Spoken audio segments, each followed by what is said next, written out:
Welcome back, everyone, to another episode of the Sticks and Stones podcast. I am so excited for this episode. If you are a teenager, young adult, entrepreneur, content creator, or someone that just wants to elevate your life, you've come to the right place, because on this show, I explore the different minds and lifestyles of very successful content creators, entrepreneurs, and investors to try to provide you with as much valuable information so that you can become successful. I am your host, Stone Fredrickson, and today I'm joined by one of my favorite podcasters and content creators, Tom Boyd. He is the host of the Creators Are Brands podcast, where he discusses how storytellers are building brands online. And you can also look at his short form content on TikTok and Instagram at bonus footage. Tom and I discuss what it is like to be in the music industry, as he was around some real game changers early on in his career, including people like Scooter Braun, Justin Bieber, Zach Roth, Pharell, and many more.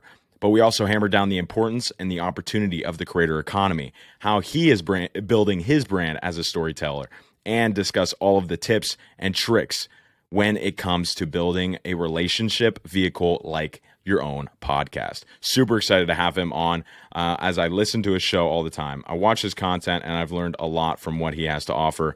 But always make sure you check out the Creators Are Brands podcast on Spotify, Apple Podcasts, and YouTube.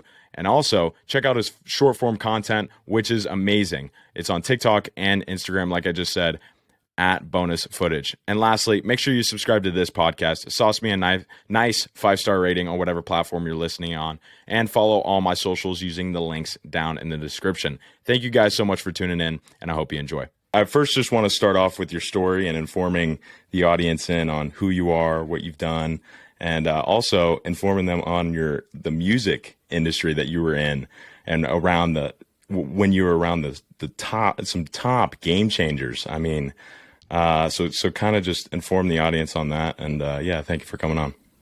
Yeah. So yeah, man, I appreciate being on the show. I do have to kick it off by saying you have a great podcasting voice. Does anyone ever tell you that? Oh, all the time. And that's another reason why I started. Yeah. Yeah. It's great, man. You're built for it. You're built for it. So I'm excited for this chapter of your content creator career, and just grateful to be on the show. And yeah, man, my background is I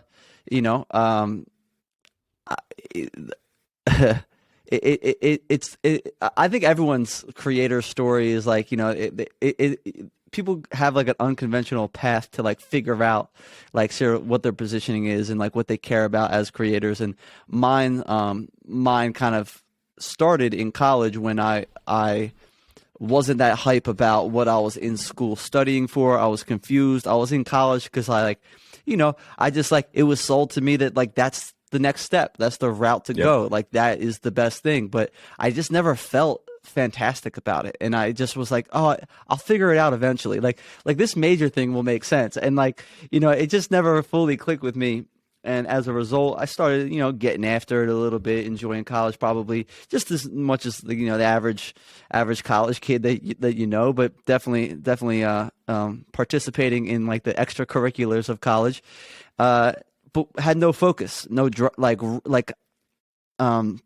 was sort of just floating through, and then I met a friend of mine, whose name is Asher Roth, and he was making music at the time. And I just thought it was really cool. At that time, there weren't independent artists just like experimenting with music all over the place. We're talking 2007, right? Like this is at this time, like the tools that we have now to record out of your bedroom just weren't accessible.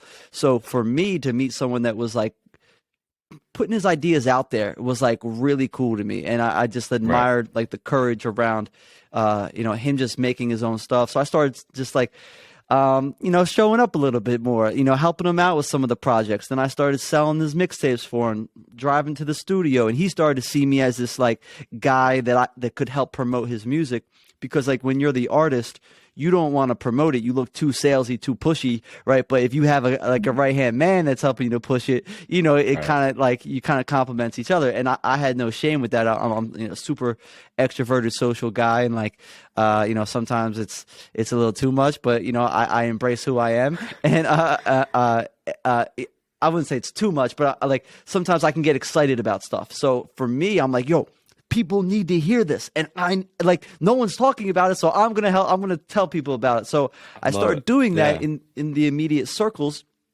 And then that's when Facebook started to come on the scene. And then I was like, well, like I wasn't thinking I need to market. I didn't know what marketing was. I was just like, the next logical thing is to like, utilize any tool that we have access to get more exposure on this. So I started I made a Facebook group for him to sell his mixtapes.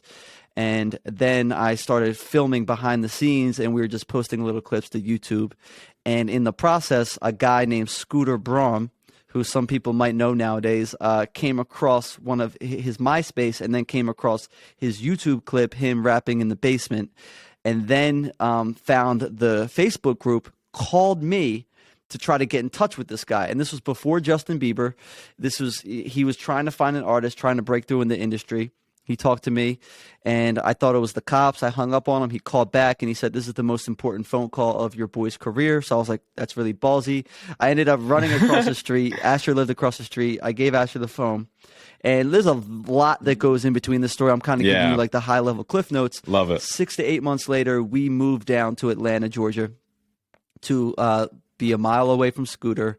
Asher got signed. I got a job serving tables and working at a gym, and at night we would record songs. And then Scooter, 3 months later, moved Justin Bieber to the same neighborhood. So all of a sudden, we're thrown in this world, kids fresh out of college, and we're just like trying to prove to people back home that we can make it. And in the process, I started documenting more of the clips because I wanted to show people back home that we were making it. And that I built a YouTube channel out of that. It was called Beiber. Still up. I've a lot of the clips aren't up there anymore because a lot of the people that we worked with, they have like real jobs now, and they're like, "Yo, we were a little reckless then. Like, can you pull that stuff?" But you can kind of get a sense for what the content. It was basically Snapchat. It was like 45-second clips behind the scenes of us trying to make it in the music industry, and so that's how I got my start in the creator career. So the next 3 to 4 years, I was around these like everyone from like small artists to A-list creators, from like Pharell, Kid Cudi, Kanye West, Justin Bieber. Like these are all people that like I was like chilling in intimate situations with, not all the time, but like we were like crossing paths, and like I was just like this. I always felt like this fish out of water. Like, yo, I am not supposed to be in this freaking room, So like, but I got this crazy perspective, and I felt like we did a really good job of keeping it real and like always being us in those situations. And then in the process, I learned a lot from Bruun. Essentially worked under him. Like I looked the other day at like my email chains with Scooter over those years. There's like 7,000 emails like back and forth between like all like. I mean, there's like so many different like some of these threads have like hundreds of like all this all this back and forth. But like I was like, yo, this is crazy. I just typed in Bruun to my email because like he's had like 7 different emails over the year, but over those years, like from the label, from PR, from like all the people back and forth, there were so many emails back and forth. I was like, yo, like we were really like in the cut with him, like in the process of building. And so I got this really like hard knock education for the entertainment industry. Then Asher and I, like we sort of like had to prove, like we had this like chip on our shoulder that we wanted to go and do our separate things. I moved back home, and we're still great homies now. Like stuff got a little sus with the business. So I moved back home, started working on my own things. And I made a music group. I'm just giving you the high level stuff, and then we can go back on the questions. Then I made a music group. It was called Ha Ha Yo. It was a cross between like a Lonely Island and Asher's style of music. It's just like fun, goofy songs where I was just, my whole goal, like one of the first videos I posted was someone was like, "That made my day." And I was like, I love that feeling. The fact that I can make something once and someone in a random world, like they can get like this sense of like joy out of this piece of content. So 100%. I wanted to make more of that like funny comedic style content. Started making skits and music videos. Realized in the process that I was actually better at like the storytelling process, not really being a musician. But I did have bars. I did have one-liners. So that's why me and Asher worked so well together. I was like helping him write songs, come up with merch. He was very much the leader, the face, and like, most of the operation. But a lot of my ideas did help him in his journey, and like some of like the bigger moments, like I had a big part in. So it started to give me this sense of confidence that my ideas could reach people and connect people. So that's what inspired me. Like, yo, I'm gonna do it on my own. Did that, made a clothing line, had like Justin Bieber rock on the clothing line, had like a bunch of big like people developing the line, or like wearing the clothing line. It was called Honey John University. But then also realized like I wasn't great with the business side of things. I was better at like creating the ideas and getting them to the world. And I was like, yo, I'm not good at like the operational side of growing and scaling a business. I got good ideas though, but like I was just like giving away like clothes. I'm like, yo, that's not financially sound way to like grow this. Yeah. So eventually I started to realize like I was better on the marketing strategy side and creating and storytelling. So in the process, brands started to reach out to me, hiring me to work for them. And then eventually one of those brands became like a recurring retainer and then a full-time job. And then so that's where I'm currently at. And in the last couple of years, I started to have this itch to create again and put out my own ideas. And in that process, like I've also felt this void where I'm like, yo, I've always had something that I could call my own and put my ideas out there and go from idea to publish. And right now I didn't have that. And I was starting to feel a little depressed working this corporate full-time job, right? So then I was like, all right, I need a place to put my ideas that I've learned over all these years. So that's why I started Bonus Footage, which is basically, you know, helping creators thrive. And I realized through the whole process, the thing I've always been inspired the most by is independent content creators. So from people like Asher, who was trying to get his music to the world, to people like my wife, who is a graphic designer trying to build her account. And I've worked with all these people throughout that process. And so many people have came to me and said, hey, like, something you said to me really changed the way I saw it and like gave me the confidence to like see this idea through or build this account. So then I was like, all right, cool. I'm going to scale those ideas. And that's when Bonus Footage, I started creating for Bonus Footage. And I was like, that's where I'm going to, I love kind of these little insights that'll help creators and like sharing them. So I made Bonus Footage, and then the next progression was the podcast. And you can tell I like to talk, so a long format content was the obviously next play, and that's a great. You'll probably see it too. It's a great networking tool and just like a way 100%. To connect with like-minded individuals. So that's where we're at. Bonus Footage and creators or brands are my focus right now as a creator. Dude, what a story! I mean, and obviously, like you said, it goes in more detail, and you can see an episode on the Creators Are Brands podcast. But dude, that's insane. Yeah. Yeah. I mean, and I wanna touch on a thing that I can really relate to on how you guys just got thrown into this. I mean, I was just a high school kid. I'm still a high school kid, and I'm getting thrown into this, and I'm meeting people that I watch every single day. I've admired my entire life. Artists are reaching out to me. Fitness creators are following me and reaching out to me. Big mainstream entrepreneurs are coming out. Brands that I wear my entire life so I could totally relate to that. And I mean, like I said earlier, there's so many things I would love to touch upon. And another thing that you really said that I resonate with is impacting that one person. And that's what I always tell people that I work with and my audience. I'm like, if you can just impact one person, then like your content should be fulfilled. Like it should be successful right there. But people get so caught up in the vanity metrics and comparing themselves to other people and where they are and where they could be. Where in reality, like what what's his name? Anyways. Comparing yourself just in general is the worst thing you can do. Yep. And I mean, it's just such a fascinating story. And when I was listening to that podcast a while back of yours and your story, I was just fascinated about it. And so that's why I'm so glad you got to share it with my audience. Yeah. And I will say, just for your art, like there's a couple things I want to touch upon. One, I have this theory, and I talk about it a lot. Like everyone's hiking their own hike, where a lot of people say like everyone's running their own race. I'm like, no. It's not a race. Like everyone has different starting points, different ways of discovering things. And like there's in a hike, there's not like a definitive start and end point. You know, like some person started over here, they're going this direction. Some person started here, they're going that way, right? It's not like, side by side, we're all doing this thing. And a hike is like more collaborative. So like, when you cross paths with someone on a hike, you're like, yo, you got to go see that waterfall over there. Like that's what this creator economy is like. It's like, yo, like this is the thing I learned. Like essentially what I'm telling you about in this story is like the waterfall I saw, right? Like, and you're telling me about the waterfall you saw over here. And it's like a whole different mission and journey. And I look at you and I'm like, I'm someone that I feel like you have so much more self-awareness about like your strengths and what you like a clear direction and path than I had at that age. Like I remember and I think that a lot of people I want to say people that look at your generation on social media and they kind of like hate on it, but I'm like, no. Like you're jealous because they're just way more like, they have more tools, they have more information, and they know what they want out of the world. Where like we were being sold this like one way, because like it was.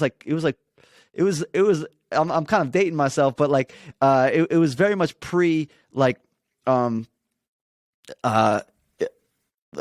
I know exactly what you're saying. Like yeah. Tools are so much more accessible to build online now and to figure out like alternative paths to like traditional schooling. And that's what I want to hammer because Tom, there are people, especially, and that's why I'm so glad that I'm still in school because I'm around these kids.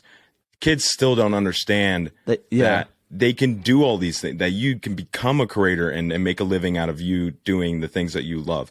There are a lot of kids that still believe that they have to go to college, and majority of kids are getting a degree that they don't even know about. And it's just like a random, like, all right, let's pick that. And it's like, that's why I want to hammer down the creator economy and like important things. So it was one thing I was going to ask you, like, what are some important things you have to understand to fully grasp the potential and the opportunity of the creator economy? Yeah. I mean, I could talk for a minute on that. I know. So I think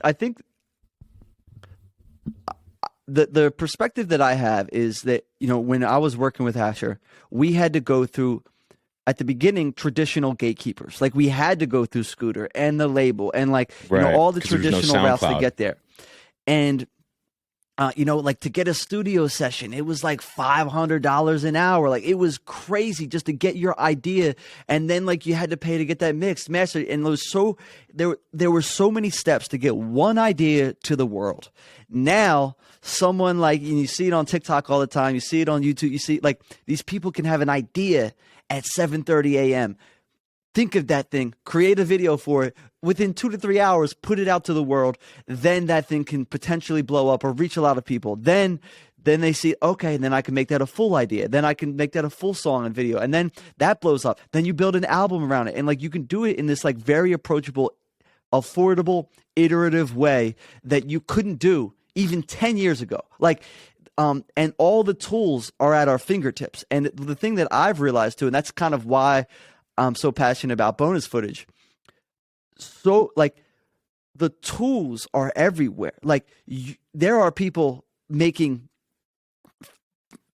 I'm going to throw out a number out there randomly, but like there are people on the internet making 50 racks a month by creating content only with their iPhone, right? Like that has to, like, as soon as you learn that, you like it has to break all limiting beliefs around like what you need to succeed in this world, right? All the gatekeepers are all the people that you don't need anyone, right? To build a brand online, to monetize this, to connect with people. Now, it's not overnight. It's not easy, but it's a lot easier than it was 10 years ago. I'll tell you that. Right. So for me, I almost feel like it's like irresponsible to not see these, like figure out how to use these tools and build a brand online. And like, especially if you think you have the skills, you have the ability to communicate, you have something that you're passionate about. I think that's the one thing that holds people back is like the limiting beliefs and then like actually having something that they're curious about that they actually want to pursue. So for the people that are going to college, do both. Like if you want to check that box, like make your parents happy and like they really want you to go there, you can still go to YouTube University, study a specific niche, study finance, study how to be a creator or a YouTuber, a blogger, like whatever. Do both, right? Like I think you'll see a lot of people having traditional full-time jobs and creator jobs at the same time, like because like people, it's like a passion. People love it, and it's a way to make money. Yeah, 100%. And I think if you were to just document like the student lifestyle, that's one thing that people just love right there. I mean, people are just loving it when I do it. And I think if you're studying that specific, like there's a ton of lawyers that are going through law school and they're documenting their life that are doing really well. But back to your point, if you look at all the dads and all the chefs on TikTok, they're making way more than a chef that got a degree and working at a restaurant. I mean, 100%, dude. It's crazy. It's crazy. And then if you look at college too, right? Like it is. I made a video about this. College, and I know this from experience, right? Like college is a business, and like the biggest marketing positioning, like the most brilliant marketing position in the world is them branding this idea in people's like psyches that like this piece of paper will all of a sudden guarantee you a return. So these people are putting $100,000 into this piece of paper, which they call a degree. Like that's the product. So if we're looking at it as a business, that's the product. That's the promise that they're selling you, the transformation that you're going to receive at the end of this journey of your education. And it's just simply not true that like that's going to guarantee a return on your investment. And then like someone made a great analogy on this. They were like, yo, what if someone said, hey, it's $100,000 for a group coaching course and it takes 4 years to do, and it's not guaranteed that you'll even get a return on it. It's not guaranteed that there's even a market out there. Like how many careers that people go to study, there's actually no one's even hiring for it anymore. It's just like a exactly. Exactly. So, I'm meeting with people that have degrees in digital marketing and telling them what to do.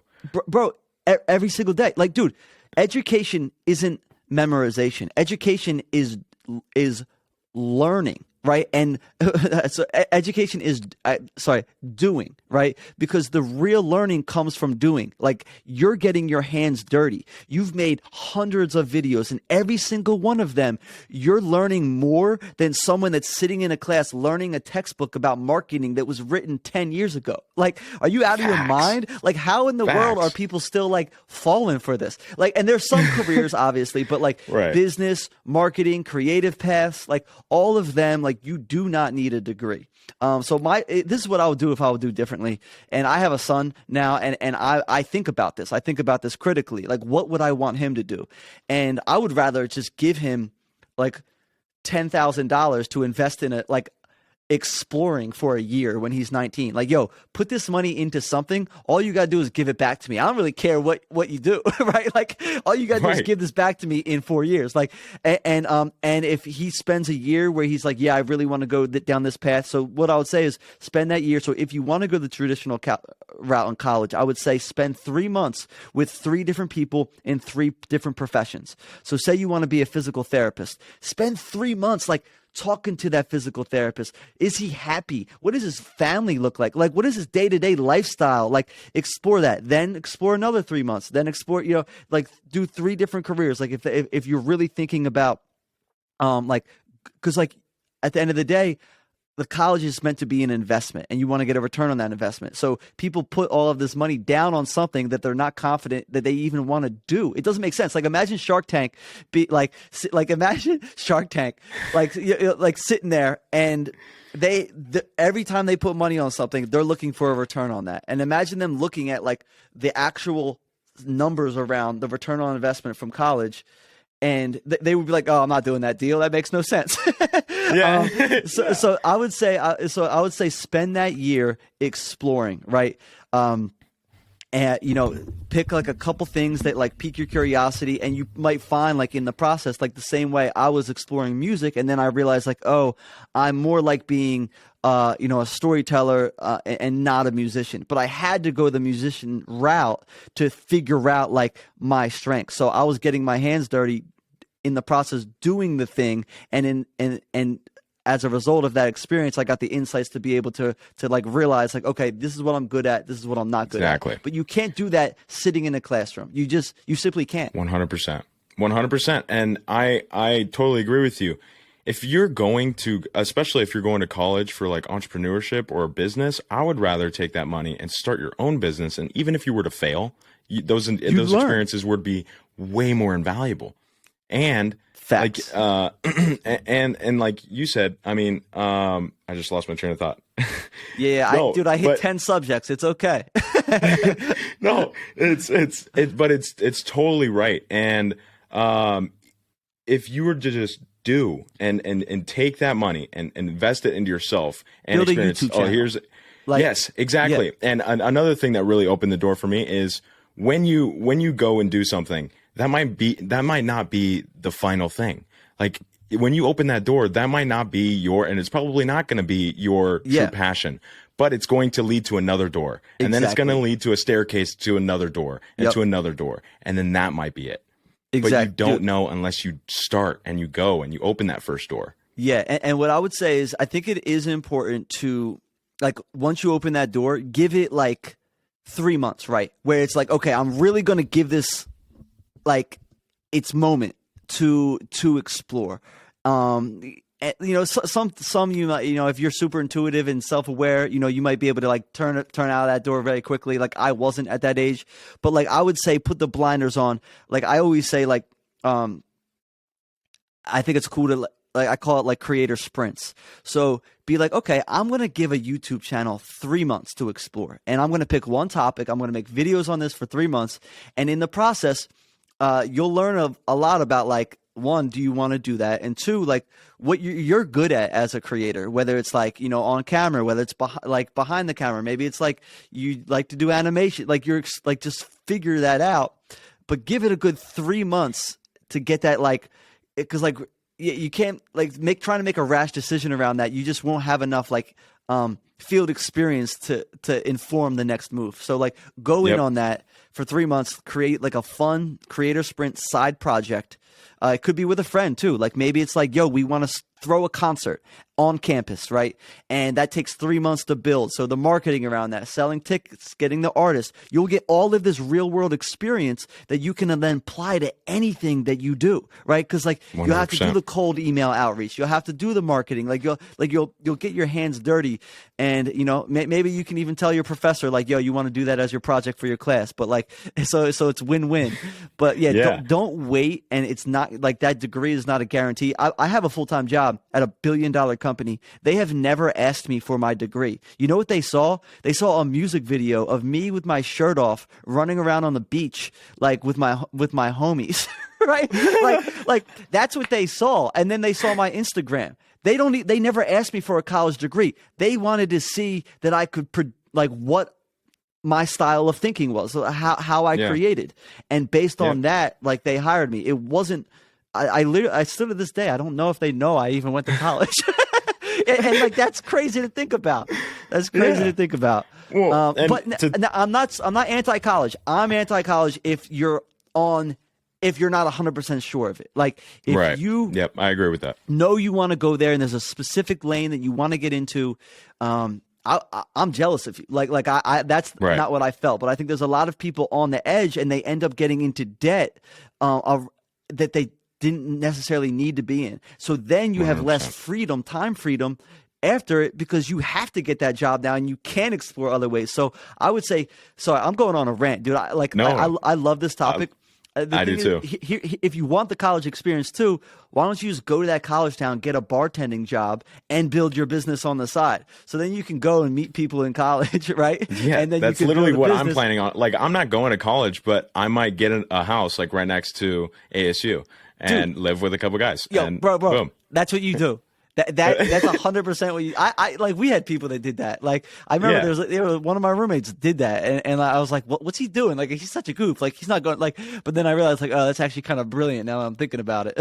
Yeah, exactly. And to tie in the trying different things and giving it a chance, a good chance into the creator economy and content, I think it really ties into trying different forms of content. I mean, you can't just try one form of content for one video and hope it does well. And if it doesn't do well, you try on another form. No, give it a solid, couple months of that video form and be like, okay, this obviously doesn't resonate with my audience. Let's try different forms of content. Let's try different structures. Let's try different tonalities. Let's try different sceneries and see what clicks. Yep. Because that's what you're trying to do. The goal of a content creator is to put out the best form of content that resonates with the most amount of people and then achieves your goals and intentions, but you can't find that best form of content if you're not trying every form of content.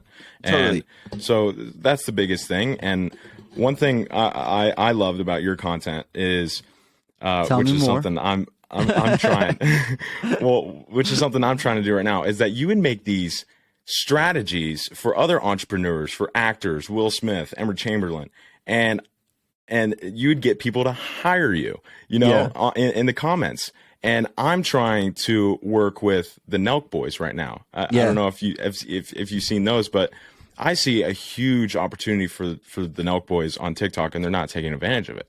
They're not even reposting the videos that they post on Instagram to TikTok. But not even that. It's a strategy issue. It's a posting issue. It's a content issue. So my question is to you, do you think it would be better to continue to do what I'm doing in terms of just documenting my process and getting in contact with them, or putting that strategy online and saying, this is what I would do? So do you have a strategy for them? I do, but I'm afraid that if I were to put it out, people would be like, oh, well, then I'm going to do it. Or they would just do it themselves and hire someone else. So right now I'm saying like day one of me trying to contact the Nelk Boys, day 2, day 3, day 4. And I'm emailing them. I'm in, Instagram DMs. I'm following up. Yeah. Okay. And for free too. Yeah. Okay. So this is like I started doing those strategy videos. One, because I started like, I like to ask like, okay, like we were talking about before, testing content. And for me, I was like, I have these ideas for people all the time. Like I'm very much more of a content strategist than like, I almost think I'm more of a content strategist than a creator. Like I can like, so I'm like, okay, I started to see a lot of people doing the same style of content that I was doing. Microphone, nice camera, like it just, like I was scrolling through my timeline. I don't know if it was my For You page, but like I was like, yo, everyone's starting to look like me. Like, so I was like, all right. I was like, okay, how can I like come at it with my unique angle? And for me, I was like, well, no one can come up with like original ideas the way that I can. So I was just like, I'm going to start just giving out ideas. And I actually learned this from a guy named James Altucher. And he talks about building your idea muscle, and he has this practice called building your idea muscle every morning. I don't know if he still does this, but he was talking about on his blog that he comes up with 10 ideas for something. So he would just like this I got this Poppy brand right here, Poppy like probiotic soda, right? So he would just see that, like pick a brand, pick a company, pick a person, pick him, anything, right? And come up with 10 ideas for that. And he was just stretching he called it like building his idea muscle. And he'd do that every single day with just to like become better at coming up with original ideas. And then every now and then he would be like, this is really good. I'm just going to give it to this brand. And I'm just going to give it to this person. And he had this like abundance mindset about it where he would just give it out to the world. And knowing that like the implementation is the hardest part. And like a lot of people will pay you to like oversee the implementation, but it still wasn't what he was going for. He was just like genuinely thinking that like the more I give to the world, the more I'll get in return. And like the CEO of Twitter responded to him, like a couple other like Fortune 500 companies responded to him. It was like, yo, let's talk about this. And like it got him some strategic meetings, but like, I think the more of the play for him was like relationship building. And so he was showing the world his way of thinking. And that's how I think about my brand, Bonus Footage. Like I want to show people my way of thinking, because I think if they buy into how I think, they'll want more of that instead of just like a quick tactic, right? Like, or a quick hack, right? Like my way of thinking is something that people are like, yo, let's bring him on board, for like this other project that might be a good fit for him. So without knowing anyone's goals, so like the Will Smith and the Emma Chamberlain stuff, I was just like, yo, I'm just going to show people my way of thinking. And I'll tell you the real backstory on it. That's how I got a lot of clients when I was working as a freelancer. I would just send them I read the book around that time, and then I was like, yo, I'm just going to send them 10 ideas for videos. I did this for a big media company. It was a big YouTube channel at the time. And they were like, yo, we love all of these. We want to do these. Like, can we just buy these from you? And I was like, yeah. And so I started to realize it actually works. If anything, though, it builds a relationship. So the company I'm working at now, I gave them ideas, and it didn't make sense at that time when they to work with them. But 6 months later, when they fired their media company, they were like, yo, that kid that sent us those ideas, let's bring them on for a one-off thing. So all the way full circle, it depends on your goals with this. So if your goal is to build the relationship with them, I'll tell you, Will Smith's team, the head of Westbrook Media, reached out to me after that video. And for me, I'm like, it's a relationship builder. They didn't want me to oversee it. They didn't want to do it. They were like, yo, that was pretty cool. Thanks for making that. So for me, it's more of like a relationship play, but also it's a strategic content play where I can market my way of thinking. Then other people can see that are similar and might say, hey, we want more of that. We'll pay you to actually do it. One company, how I was giving out the strategy, the Foodies company actually reached out to me, and they're like, yo, we want to hire you to oversee a campaign. I didn't end up doing it with them because I'm so busy with other stuff.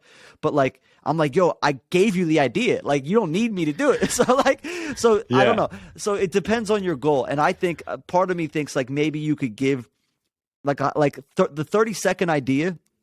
I don't know. I think I would say put the idea out there. Market your way of thinking. Yeah, I've actually been leaning more towards that because they probably have so many people like me or young people that are saying let me manage their social media, but what I'm trying to do for them is way bigger than just manage their TikTok. I'm trying to put strategies in place to grow this to a different demographic. I strongly believe they're only hitting people on TikTok that are already following them on YouTube. Yeah. But in reality, they're meeting with people like Mike Tyson, Dana White, Jamie Foxx, so many people that other people would love to see and watch, especially the Full Send podcast. And so I appreciate that. Yeah, I think I'm going to do that. And you have multiple TikToks, right? Yeah, I have 2. Yep. And they're I'm curious about that. So where are they both at? They both have a substantial amount of followers, right? Yeah. So Coach Stone is about inspiring people to become creators, showing how to grow and make money, and providing TikTok tips and things I learned in my stories and experiences. That has about 207,000 followers. And then my other one, Stone Fredrickson, is literally just things I believe in, the college, investing, building wealth. My principles for that are to encourage people to build their wealth, inspire them to pursue their passion, and to show how to improve their life. And when did you grow them? So my Stone Fredrickson, I started end of April of last year, and then beginning of May. And then I grew that account to 50,000 followers in less than 2 months. And then I was telling my close friends, I was like, yo, this TikTok thing is incredible. You got to start this. Anyone can do it, and you can meet super successful people and people that you admire and people that you would never believe in. And I'd get the same responses all the time. I don't know how to edit. I don't know what to put out. Yep. I don't know how to start all this. And I was like, you know what? I'm going to start another one showing how you can start. And I made it for just a handful of people. And then it just blew up. Coach Stone, and I grew that to 100,000 followers in less than 2 months, and then now I'm starting to focus on community based and building out a community. Right now I'm working on building out a Discord and getting them in and networking. I'm really big on networking because at the end of the day, you are who you hang around with, and not chasing the virality, because that was one mistake that I did in the beginning was doing the same thing that everyone else was doing and going viral and not creating content around something that I wanted to create and put out. And then I'd get this false hope. And it's a big thing. A lot of people chase that virality, and then they end up noticing that that's not actually content they want to put out or even monetize around. And then they try to put out content that they want to put out, and it bombs. And then you're branded around that. People expect you to be that thing, and you don't want to do that. That's when it leads to burnout too, because you're like, 100%. I'm doing this stuff I'm not fully aligned with, and I'm trying to do it too much. Where, I think, dude, I mean, it shows that you're built for it. Like, you're super talented, and like you understand the space. What would you say? So it's funny because we're kind of the opposite. Like, my account is like, it's smaller and a mighty following. Like, I haven't had too many like viral pop-offs, but the engagement is strong, and it's like a very specific community. What would you say? What suggestions would you give to, like, I'm at 60,000 right now. What suggestions would you give if I was like, yo, I like building this way, but like I want to jump to at least 100K in the next 2 months? What advice would you give? Well, I mean, I could sit here and tell you to, do trends and, grow that following, but it just comes down to having those content principles. Yeah. And then making content for within that. And not chasing the virality, because that's why I'm so big on those principles, and I have them like in my heart, inspire people to become creators. So for Coach Stone, it's inspire people to become creators, show how to grow and make money, and then provide valuable TikTok tips. It's all about the audience. And then my other one is encourage to build wealth, inspire to pursue your passion, show how to improve your life. Yep. And every single time I'm creating a video, you filter it through that. Yes. Is this go through that? And even if it's just my experience, is it a struggle, which I highly recommend people to do, your struggles, your achievements, like just document all that. Yeah. Because I think that's really big too. But you, on your one around the creator economy, you get, what would you say your main one is? Like, where's like most of your energy around? Coach Stone now. Now Coach Stone. It used to be Stone Frederickson, because I was super passionate about building wealth, taking advantage of compound interest, and not going to college just because you don't know what else to do. I mean, the ages from like I would say 16 or 18 to like 25. Those are that's the time in your life to become world class and like really really change your life financially, but also mentally and like your whole career, everything. That is probably the most important. That is the most important part of your life, and people just throw it out the door because they don't know what to do, and they settle for that. Yeah. Yeah. Okay. So the main account now, and how many? I love the content principles, and that's sort of my same thing. Like I filter it through like, is this true to me? Is this something I would share to a friend? I want this account to be I want to be the go-to like spokesperson for creators. So like someone is like, yo, I want to know like what's true, like what's like a true principle, like, and people can trust that I'm going to hold them down in my content. And I think I do a good job at that. So that's, I've kind of started to like detach from the idea of like a certain amount of followers. It's just like, yo, I want to serve the people that are already showing up. And that's sort of like my mentality with it right now. Yeah. And I recommend, you're starting to do it more. But the iPhone content behind the scenes, what you think right on the spot. And I need to start changing up my background, because I usually just pull out while I'm working and I have an idea, I'll pull out my phone, and that's when I'm creating content. I'm creating content right here. Yeah. But I think just from my experience of watching creators and they have the same background, it oftentimes gets too old, and I have an idea of what they're going to say. So I think changing up the background is super important.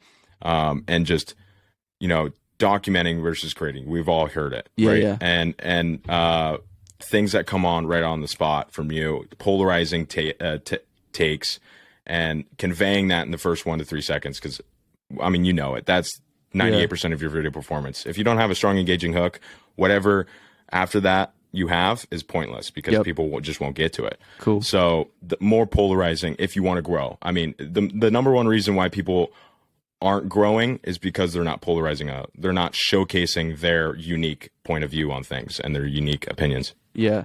And I want to, anyone that's listening to this, I think it's so important. You know, even I'm someone that coaches people on how to do this, right? I study this space, and I'm still asking someone else that I admire, and I admire their approach on it Yep. for tips. And I think a lot of people can like have their ego involved. And like, oh, I don't want to show that like they might know more than me. Like I said, we're all hiking our own hike. Like you've seen some stuff, you know, doing your approach. I've seen some things, my approach. And like, I think it's important to like continue to sharpen like your skill set around like how you communicate as a creator, get feedback. I tell, you know, I have friends all the time, and I'm like, yo, if you see me post a video and you think it's a dud and you don't tell me it's a dud, then we're not friends. You know, yeah. and like most people don't want to like hear that. And like for me, it's like a dud, not like it didn't go viral. Like it's more like, yo, I learned nothing new. Like I don't like if you know my audience, like I don't think this would have served your audience. Like, or like this wasn't funny. You know, this I didn't get this humor. Like, because I want to know that. Like that's why stand-up comedians go and they do, you know, all of these sets before they go to Netflix. They want to learn and look at the crowd reaction. They want to learn and then they take that footage and they show it to their friends who are comedians and they refine their jokes and they get better and they're better. So I think it's a constant iterative process to become better and to test. So I'm testing 100%. today. I think you've seen a lot of my footage where the microphone's in the screen and you see that. And I'm wondering, I'm like, oh, I wonder if like that creates like a little bit of separation with the audience, like a little bit of disconnect that might, you know, and on some of these platforms, like 3 to 4 seconds of more of retention time could be the game changer, right? So yeah, I'm going to test like the next 10 to 20 videos talking directly to the camera without the microphone in between, and then I'll have this like little snapshot of like results and be like, okay, like this worked or this didn't work. But like to constantly test and to get feedback from creator friends, I think is super critical. Yeah, 100%. And I forgot to ask you to, you know, give me feedback on the podcast, like what Andrew Warner did to you, because I you know, like I want to know, I want honest feedback so that way I can improve, because I'm in this for the long term. And I think if you're going to become a creator and go into the creator economy, you got to be in it for the long term, because if you're in it for the long term, then you see the long-term vision. And that's how you really win in the end, because you're building that audience and you're really not focusing on the short-term virality, but the long-term, strong, loyal audience that knows, likes, and trusts you, which is, you know, the way to win. But speaking about podcasting, I want to go into the podcast and get your insights on podcasting. But first, I want to go through your podcast process. I mean, who and how you decide to have on, how you reach out to them, researching, scripting, the A to Z. Okay. It's funny. I actually just made a video on that today about how I come up with questions for my guests. So one, the initial thing that I would say is, if you're just starting, one, base your conversations off of people that you are genuinely curious about, right? Like genuinely interested in. So when I was starting the podcast, I started to look at like follower amount or like potential exposure I could gain from like them, but I wasn't really interested in like their audience specifically. And that, or no, interested in them, not their audience, but like their journey as a creator. And I started to realize like they just made for conversations that like just weren't that great. Like you could tell in me, and like I'm a very extroverted person. Like extroverted people, I'm probably more of an ambivert, but like I lean more towards the extroverted side. And extroverts gain like so much of like the other person's like energy is like dictates like my energy. Like there's a lot of like give and take between like, you know, how I engage with people. And like I think like it's hard for me to like be fully engaged. It's hard for me to pretend. That's what I'm trying to get at. Yeah. So I would say like the first 10 episodes, really make sure you like are curious about this person, and you really, because like, it's hard to remember all your questions on the fly. It's hard to like you don't want to be mechanical and like just like try to like recall questions that you wrote down earlier. You want to go with the flow. So that's been important for me. And I asked myself, would I really want to have a conversation with this person? And two is like go for reps at the beginning, because it's all about reps. Eliminate like all of the things that can complicate going from idea to publish in a podcast if possible. Like if it means no editing, like just to get 10 episodes out, don't edit them at all. Like I would say like go for 10 episodes for people that you're curious about and make the production process as simple as it can be. I don't care if it's just like you're recording straight into your computer with no mic into your Apple headphones. Like that's all it needs to be. Like people are used to consuming content like that nowadays. So make it as easy as possible for you. I do highly recommend this if you can afford it, this Shure MV7 microphone. They don't pay me to say that. I find it to be the best USB mic, because you can plug right into your computer, but then you can also do XLR if you want to do in-person interviews down the road. So it's pretty versatile, and it has great quality, and it's only like $200, which is like super, I think, affordable for the quality of this mic. There's another one, I think it's an Audio Technica. It's like $70, which like I know Tim Ferriss, that has one of the biggest podcasts in the world, still uses that mic when he's traveling. I forget exactly what it is, but it's like an Audio Technica. It's like $70. You can look that up. Audio Technica USB mic, but you don't need much. You need that in your computer, right, to get this going. But my specific process. So let me think about that. With my show right now, I very much I think the same way that you sort of figured out your positioning as a creator, I think that's important. So I wanted to figure out at the beginning like how I wanted to position this podcast, and for me it was around I want this to be like the trusted source for creators trying to build their audiences online in the creator economy. And the way I treated it was, I'm going to be a journalist. I'm going to have these conversations in a way where I'm like essentially a journalist throwing myself into this world. Have you seen the movie Super Size Me? I have. Okay, so you know how he throws himself into the world to learn about like what the fast food industry is all about? That's what I'm doing essentially. I'm like a meta creator where I'm saying like I'm building this creator brand, learning real time, and I'm having these conversations with other creators. So I found my positioning there. I want to be like the I want this podcast to be the along with the TikTok and Instagram, the trusted like spokesperson for creators trying to build brands online. So the podcast discovers how creators are building brands online, and that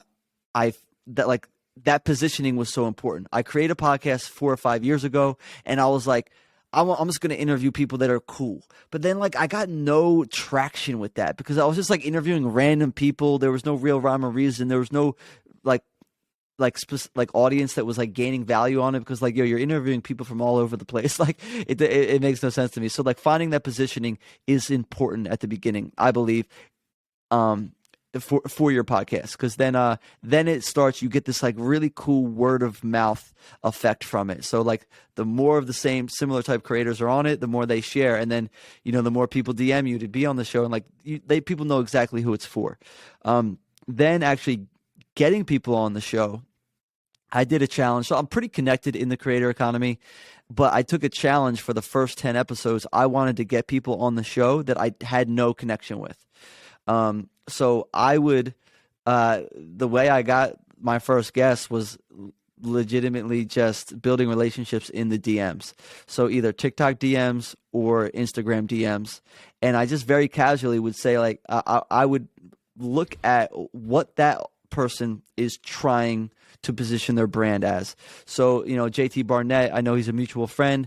I think I DM'd him like, yo, I would love to share your story around your agency. I think you're doing a cool thing. Like position it in a way that benefits them, like not in like a salesy way, but like, hey, like I want to talk about that thing. Like I think you can like most people just DM like, hey, I want you on my show. Like it would be cool to talk. Like, no, look at their account, go through their content, look at their website. What are they trying to bring to the world?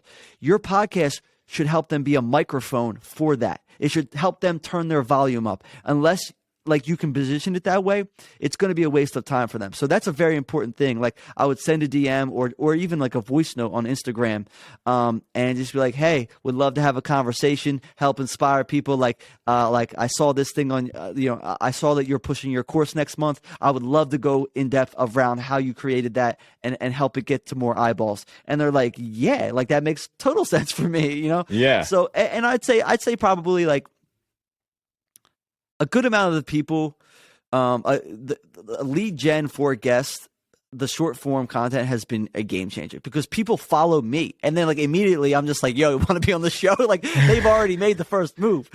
So it kind of tees it up. And then actual record, like coming up with the questions for the podcast. So today I did this. I'm very much a procrastinator. I got a full-time job, and this creative stuff is like, it's where like a lot of, my passion is, but I it's very much still part-time. So I procrastinate on the podcast. And, what I did today was I had a guest, and I usually do this for everyone. It's sort of like cramming. This is the one thing that college did teach me, how to cram for a test, right? I do the same thing. I cram for a podcast. So about an hour or two before, I go through their content. I look at their website. I listen to another podcast. I usually listen to not like all their podcasts, but like one other podcast. And I just look for the questions that guest didn't ask, right? So like they usually start a question, like they answer some of it, and I'm like, oh, they could have went down this rabbit hole over here. So I just make a quick outline. I write it out, and then I look for the thing that gets me the most excited. So the beauty of the space that you and I are creating podcasts in, we're interviewing people that are already good communicators and have all of their information out there. So they're already putting it out there to the world. So they're giving me all of these nuggets to build questions around. So for example, Zach Honavar is a manager to Cheeky Boyo's, Yes Theory. He's building Creator now.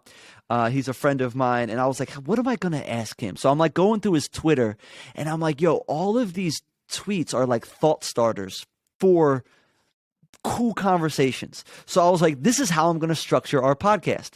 I'm just going to read his tweets and tell him to elaborate. And I've had so many people tell me, yo, that was one of my favorite podcasts. Like, because, Twitter is like the tip of an idea. And like they're just tweets. They're like, just half-baked ideas. And I went through my favorite ones and framed questions around that. I did the same thing with Esprit Devore. I was doing the format that I was talking to you about. I was going through her TikTok. I was going through her Instagram. And I found this one clip where she said the 5 P's to her process to creating a podcast. And it was like pre-production. I should know them right now. I can't remember them off top. But she went through them, and I was like, perfect. That's the outline for the podcast. And I just went through those. I created 3 questions around each P.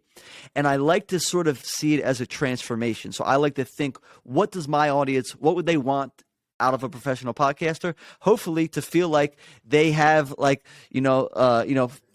to 5 important takeaways to start their podcast. So like I kind of think of the transformation in the mind of my audience and then filter my questions through that. So for her, that was that. Another podcast I just did with Kristen, I was like, yo, I want someone to be able to talk to brands more confidently. And so she is a podcast, an ebook around pitching. Pitching to brands. So I was like, oh, I'm going to look at her table of contents, and I know she knows a lot about this information. And I took like 3 to 5 points, and I literally just framed the whole conversation around those 3 to 5 points. And then throughout the conversation, I just keep coming back to them. But I've gotten better. And you'll notice too, after 10 episodes, you don't need to script out all the questions. You can you really start to get a feel for the flow of the conversation and how to anchor it in those key bullet points of the outline that you created beforehand. So I do that 2 to 3 hours before, and it's pretty simple. I've noticed that. And I listen to your show a ton, and I've noticed the 4 Ps. And you did that. And I was like, that's super interesting. And then you did I've noticed how you kind of go down a specific field that they're really knowledgeable in. Yes. And so that's what, when I was scripting out this, I was like, should I go only podcast with Tom, or should I go creator economy podcast? And I knew you were super knowledgeable and had a lot of experience and networking in the creator economy. So I wanted to hammer that, but I also wanted to get the podcast in. So do you think, it's good to do one thing, or to, kind of go story, let's hammer down the creator economy, let's hammer down podcasting, I think if I were to give advice to myself, it would be to do one thing and to do shorter episodes. But I don't do that. Like if you look at listen to the, Yeah. well, I mean, I did that for Kristen's. I did that for Esprie's. It's like that really helps me when I don't know the person as much. But I know JT pretty well. Like we've, have a good friendship now. And, for him, it was very much like, I'm just going to go with the energy on this one. We're going to hit a bunch of different topics and just really riff on this. But when I don't know the person that well, it does help me to have a structure and go for like a specific thing. And it's cool because they give you the nuggets of things that they're clearly already interested about, have specific knowledge about, and they want to talk about that. Like that's a ebook, that negotiating, talking to brands ebook is something she's selling. Like she wants to talk about that. So it's like, it aligns all of our goals. So I find that it makes for a really good conversation. So for me, I'm trying to think like, I think I like the way that you've positioned this one. I think that you can break it up. If you think like 80-20, I'd say like, 20% 80 topics and then 80% of it like going specific into one transformation that you're trying to bring your audience. Okay. Yeah. Because I wanted this podcast to be like centered around the creator economy, but entrepreneurs that are taking advantage of the creator economy, because I'm really fascinated about entrepreneurs and the mindset and the lifestyle around them and how they're able to create a living and a business around what they love doing and supercharge a way of making money online with the creator economy. Yeah. Yeah. No, I think I think it depends on the approach. Like for me, like I'm like part of me is like, I'm curious how your audience and what your how you think people consume podcasts nowadays. Like, I think like the perfect length of time is like 25 minutes. But yeah, I find, and like you'll see now, like you start to develop rapport about 25 minutes in. So it's kind of like, so for me, I'm like, I would love to do 25-minute podcast, but right now I don't really have the bandwidth to edit like all of the best contents into 25 minutes. So I'm kind of putting out the whole episodes. So that's why they're around an hour long, because I find about 25 minutes in, that's when the guest starts to really start to build rapport and start to really flow. 100%. And that's literally it. I'm just putting it out there and having an editor clip it up with, for the TikTok type videos, but also, 7-10 minute YouTube videos too. So that's how I'm kind of going about it. But yeah, great insight. The last thing I want to go over before we get into your feedback for me is investments and money. I always like talking about money and normalizing money because it's something that, obviously controls a lot our lives and is not really talked about that much. So first, I just want to ask you, how important do you think it is to invest and be financially literate and normalize talking about money? Yeah. So this is a fun topic. Yeah. Because I think what you're doing is fantastic around it, because people don't talk openly about it. I think it's starting to become, something that is, it's almost like, it's a lot of people are having more conversations around it, because it's almost like gamified now with like the apps and the ways you're able to invest. It's like a fun way to like collaborate and talk, and just like put like-minded ideas together, right, with like mutual friends and like, kind of go in on like a certain stock or like learn about like, this new industry. I think that's fantastic. I will say like the biggest investment, right, is in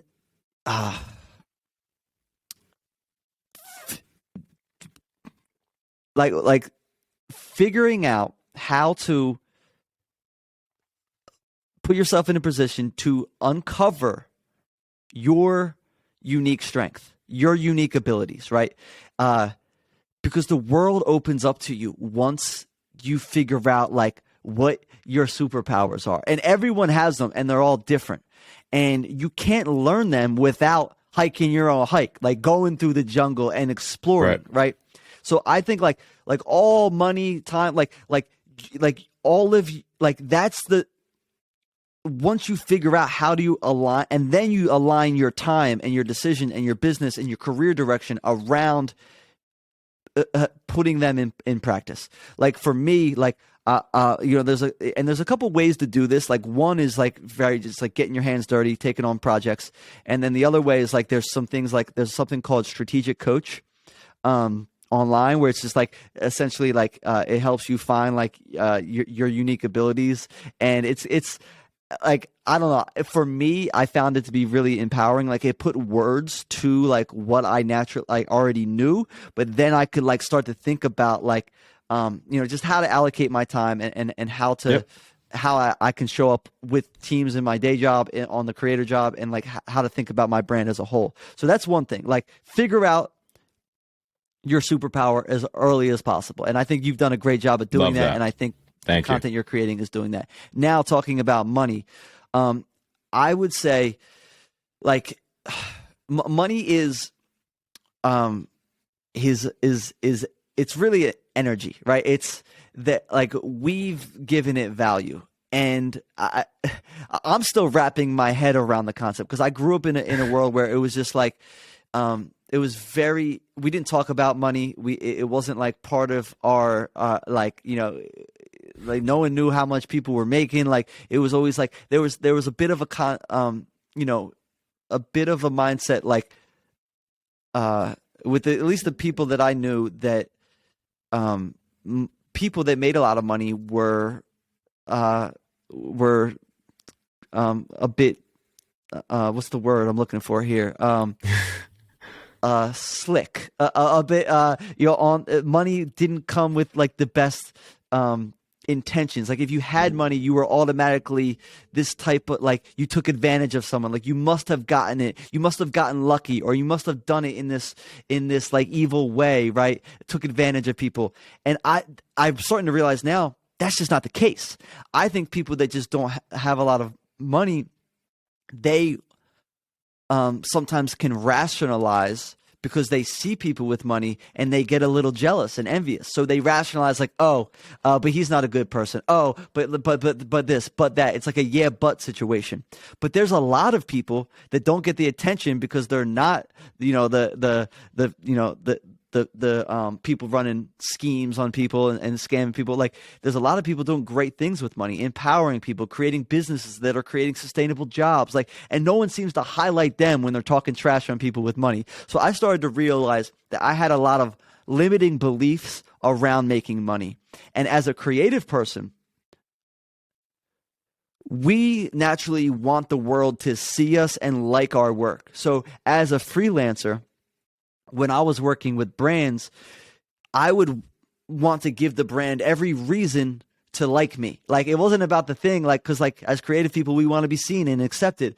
So I started to like not charge a lot of money because like I figured, the less I charge, the more like they'll like me. Right. But then I realized like people just don't value your time. They you start to attract clients that take advantage of you, there's just like a lot of baggage that comes with like not charging what you're worth as a creative person. So I started just as I developed more confidence, I started asking for more money, and I started to realize that like it didn't affect my creative work. It actually attracted more like-minded individuals that were just investing in a like someone to do a job for them. Like they understood like hiring a vendor to do something for them, and they like weren't on my back the way the cheap clients were, and I started to see some breakthroughs around money. I'm kind of going down like a I love it. No, these are all great points. Yeah, it's more of like I'm in the process of building this abundance mindset around this idea of money, like what it means to us, and yeah. So, and at the same time, I'm just now starting to actually invest, right? Like I'm late to the game, but I'm enjoying the process, understanding compounding. And the thing for me has been like Bitcoin and Ethereum. So I have invested in Bitcoin and Ethereum, but that's it. And I think that like that has started to give me more insight into like what's possible. Like it's gotten me excited about the world, but I have a lot to learn and I'm very much a novice. But I do like, it is a world that I know my attention needs to be into, and that's I'm just starting to explore that now. Yeah, I'm so glad you brought those points up, Tom, because it is a huge problem. I mean, even for me, growing up with a lot of money, being very fortunate with parents that were pretty wealthy and could provide for me and say, don't worry about money, don't look at the price tag, don't have to worry about it. If you want it, you can get it. And then being opened to the concept of money and compound interest, and how if you were to invest earlier and early and invest $200 a month consistently, you would become a millionaire in 35 years. I mean, this was just all fascinating for me. Fascinating. I mean, Bitcoin, Ethereum, blockchain, I mean, super, super fascinating, to the point to where us as, teenagers right now, we view TikTok as dancers, as people that are embarrassing. I mean, that's how most teenagers look at TikTokers. It's TikToker, it's a YouTuber. And I got to a point to where this was so fascinating to me that, number one, I couldn't talk to someone about it. I couldn't go to my friends and go, look, dude, you got to invest into an index fund. It's life changing. Like, it's just such a one-dimensional conversation, especially with Bitcoin too. So I said, you know what, I'm going to express my emotions and my feelings and what I believe in online. And whoever wants to listen, they can listen. And that's when I started TikTok, and I committed, and I said, look, I'm going to post 6 months, regardless of what people think of me, regardless of what happens. I'm just going to post, because this is so fascinating. And if people just understand that if you invest as early as you possibly can, and just, even if it's just $50 a month or $100 a month, whatever you can, earlier the better. That is super important to me, and that's why I want to normalize money. That's why I want everyone to be like, yo, like I'm learning more I'm learning more about Bitcoin. I'm learning more about Ethereum. I'm learning more about Apple and Microsoft and Nvidia and the S&P 500 and this index fund and this industry. That is awesome. And because you're all mastering something that controls your life, and you're all getting rid of it, so that way you can focus on the things that you really love to do, hanging out with friends, hanging out with family, not having to worry about it. Yep. Yeah, it's about time freedom. It's not about like a certain dollar amount. It's about being able to do the things that you enjoy, be around the people that you enjoy, take on the projects that excite you. Because I believe, so this is what I started to realize. The more you have to be on someone else's clock, the less likely you are showing up from your unique ability, right? And the world needs more of your unique ability, because that's what makes you special. That's your superpower, and that's how you give more in service to the world. And so I started to realize, I was like, oh, like I'm actually being selfish by not making more money, because I could give so much more if I had the time freedom to explore these projects the way that I really want to. So I kind of flipped it, where it's just like, oh, rich people are selfish, they're greedy, they hold it all to themselves. I'm like, no. Like that's there's of course there's going to be people like that, but there's people with not a lot of money that aren't good people either, too, and for some reason, because like people associate, oh, there's a rich person that has these qualities, it must be because he's rich. No, he was just a punk to begin with, right? It wasn't the money because there's a lot but for some reason when someone that doesn't have money does something that people don't like, they don't say, oh, it's because he does it's because he makes minimum wage. No, like he's a punk too. Like like money is not an indicator of the character of a person, and that's what I started to I had to break away from that. That's sort of like in movies, you see that in TV shows, it's kind of indoctrinated into like the way we think about the world. But there are so many good people that are building with money, and it's a mindset thing that I think we got to get out of. So yeah, put yourself in a position to be able to invest in index funds, into companies that you like are exciting to you. And the other thing that compounds is relationships. So 100%. You right now, you're meeting creators, founders, builders, entrepreneurs that are 18, 20, 22 now. In 10 years, two of them are going to be worth 25 million. Or like there's interns at companies right now. They're going to move up and be on the C level, right? Like all the people now, those relationships that you're building, they compound too, because in 10 years, then they have a whole team. Then they have all these other network, right? That's what I've realized with the music industry. I met people that were like, interns that are now presidents of companies. And I realized relationships really do compound in that way. Like the bigger their network gets, the bigger mine, and vice versa. So start aligning your time and your attention, not only your money, with the right situation, like this people that are actually moving forward, people that you see a lot of potential in. I love that, man. I mean, I couldn't have said it any better. It's that is super important. And obviously, like you said in the beginning, investing into yourself and creating those skills, those monetizable skills, and your unique ability, and what makes you, super unique, and just, allows you to just dominate that specific, finding that and finding that skill is super, super important. We hammered a lot. I mean, this podcast was awesome. Tell me where I should, if I were to focus on, what's your one tip on investing? Like when your friends ask, like, how do I get started? So like, I'm telling you, man, like that is a new world to me. Like, yeah, it very much is like I get it though. Like it makes entire sense to me. But right now, like most of my money, I'm investing back into my business. Right. And I've automated some stuff like in my 401k, in Bitcoin and Ethereum. But besides that, like I'm very much a novice. So what's the one way to get started that you tell people?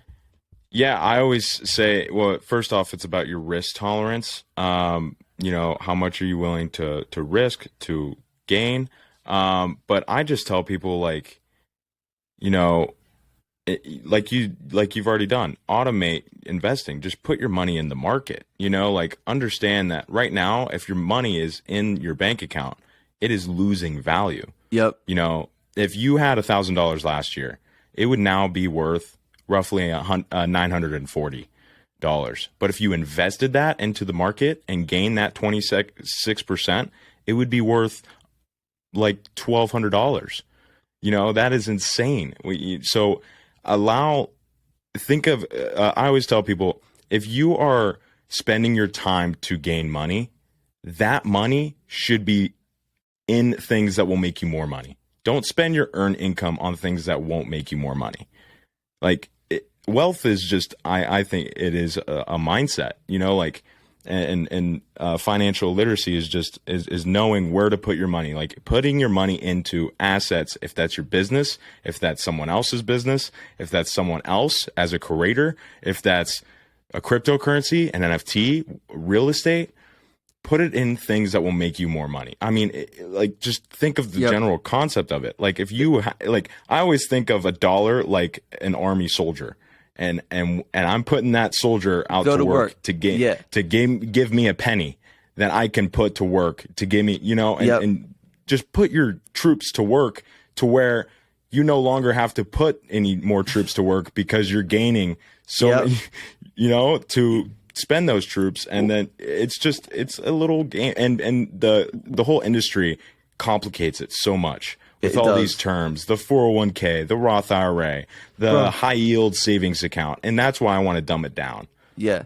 Yeah, no, dude, and I think so. To kind of bring it a little full circle here is, I think a great way to, like, I talked about, like, your time and intention is your best investment, and that's why I'm pretty passionate about only go to college to if you're 100% sure that you want to go to, like, college, or at least, like, 90% at least, like you're really like this, you're really driven about the reason that you're going, because not only are you investing your time and attention into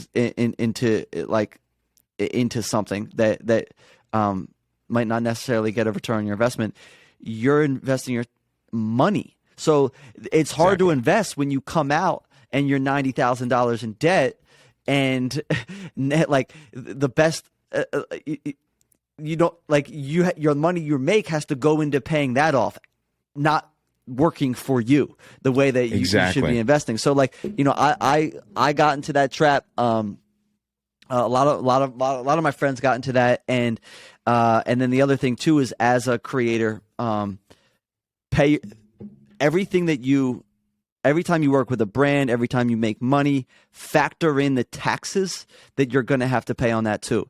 So when I work with a brand, if I want to make $1,000, I charge them $1,400, because I'm, like, factoring in, I want to make $1,000. And I know I'm going to have to pay $300-400 on the taxes. And like, the first year I started making a bunch of money, I didn't realize how much taxes were going to come out. And then at the end of the year, I was like, oh my gosh, like, you know, and like, so, like, then that's all money that you have to, like, that can't go to work for you. You have to pay, pay off your taxes. So, like, that's a couple things. Like, be very sure about, like, your investment in time, if, like, whether it's college or, like, learning useful skills and creating your own projects, and yeah, set yourself up to be in a position where you can access, like, your core strengths, and that takes some 100%. discovery. That takes some time. You're not going to know that overnight. It's gonna, and the one thing I will say, I want to, like, just kind of remind people about this. Your unique ability, your unique strengths are usually stuff that you don't even realize, because they're so natural to you. They're right in front of you.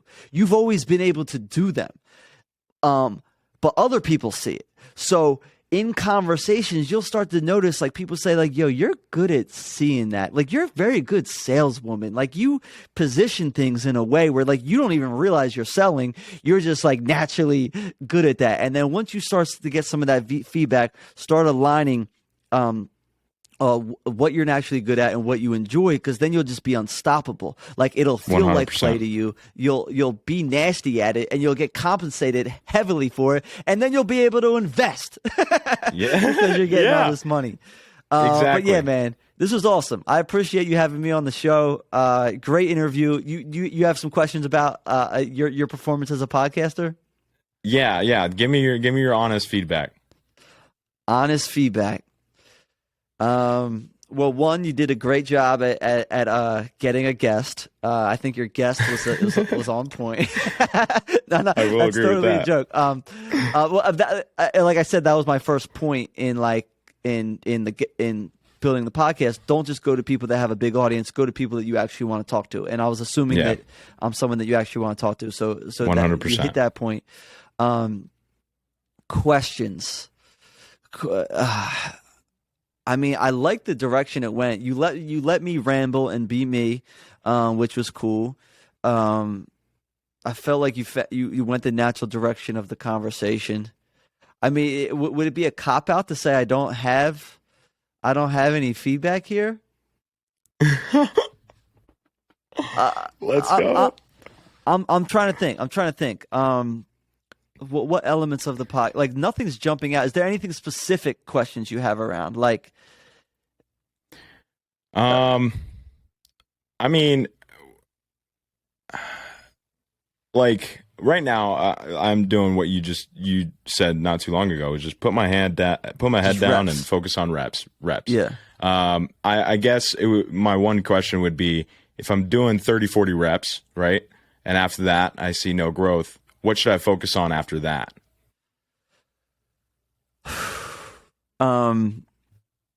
Like your audience, you're not building the audience. Right.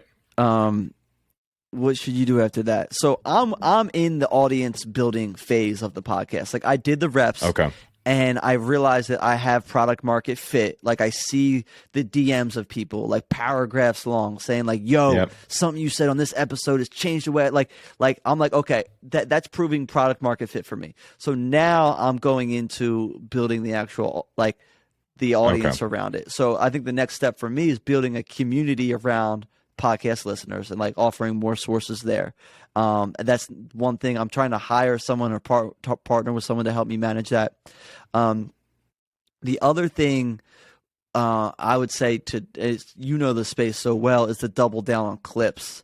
Just have the clips be bangers, and you know the science behind engagement on in short form. So I think you're built for that perfectly. I'm going to tell my editor to double down on this podcast because there's so many clips that we can get out of this one. Yeah. I would do it. This is how I think about clips. I want to make clips in a way that they're so fire that it doesn't have to be like crazy editing, but they're so fire that the host asks the person I'm interviewing wants it. Like you want to make it in a way that they want to share it on their account, because that's how you're going to get more exposure to your pod. 100% agree. So treat them in a way where it's like, literally, I'm not making this for me. I'm making this for them. They're the star. I want to make them look good. Yeah. And that's why I almost want to edit this podcast. Yeah. I would edit this. Yeah. I would edit this. Make me look like a star, bro. What else could we do? Question wise. What about the delivery of the questions? Because that Andrew Warner of Don't Ask Questions, that was by far one of my favorite episodes of yours. What do you think about that? Did I do a good job there? Or? I didn't notice anything jump out. Like I felt like very casual. Like it felt like very like a casual conversation with a friend. Perfect. Which was important. And I think you know what I do. Did you say this at the beginning? I can't remember. But this is something that I say, and I think and Andrew Warner taught me this, is like, ask the person what would make this a win for you. Figure out what the success criteria looks like for the conversation, and then just like make sure that like you're always kind of anchored in that. So for me, it's promoting my podcast. Like I want that to be like the core of my brand, the foundation of my brand, and we did that. So we kept coming back to that. Yeah. And I when you were saying that and when you were going over your podcast process, I realized I needed to do that more. But I threw it in this just naturally, organically, because I'm just a big fan, and that curiosity, I think, came in big. So, I really appreciate you coming on. This has been a blast. Awesome, man. Thank you for having me on. Excited to get you on my show in the future too. I'm just backed up on episodes right now, but like I love your story. I think I admire what you're doing, and you know, I think like I'm excited to continue to learn from the content that you're putting out. Likewise.